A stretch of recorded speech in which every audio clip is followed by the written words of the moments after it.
كان في صيادين 2 قدروا يمسكوا نسر مع بعض، لكن النسر قطع الشبكة وهرب. الصيادين ما حبوش يسيبوه، فواحد ربط حبل في وسطه وخلى صاحبه يمسك الطرف التاني ونط من فوق الجبل علشان يمسك النسر.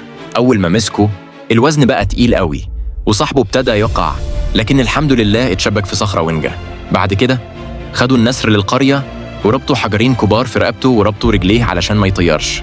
بعد شوية ولد قرب له أكل والنسر افتكر الأكل 2، فالناس اتفزعت والنسر كان عاجز. الصياد شال الحجرين وابتدى ياكله، لكن صاحبه دخل وضرب النسر وأخد الأكل من بقه. النسر اتضايق وخدش الراجل وزقه. الراجل رجع الحجرين وقال النسر ده عمره ما هيبقى تحت سيطرتنا. الحقيقة إن بعد كام يوم كان في تنين هيهجم على القرية ومفيش حد ينقذهم غير النسر ده. بس كان في ولد اسمه مهيت مختلف عن الكل.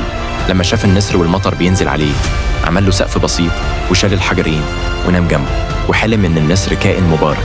تاني يوم النسر قطع الحبل وطير. الملك افتكر إن ده بسبب مهيت فربطه وحطه قدام الذئاب، لكن النسر جه في الوقت المناسب وأنقذه. قعدوا في مغارة شوية، ولما الملك وصل حضن مهيت النسر افتكروا عدو ومهيت هداه. وهم راجعين الملك خان مهيت وزجه من فوق الجبل ومسك النسر بالحبل وخده القرية. وفجأة تنين ضخم طلع من الأرض والناس جريت من الخوف. النسر قطع الحبل أنقذ مهيت ورجع القرية. نزل مهيت على الأرض وراح يواجه التنين. بعد معركة قوية النسر طلع عالي ونزل على التنين لحد ما هزمه. وفي النهاية النسر أنقذ القرية كلها وتعلموا إن الرحمة والمحبة أقوى من أي قوة.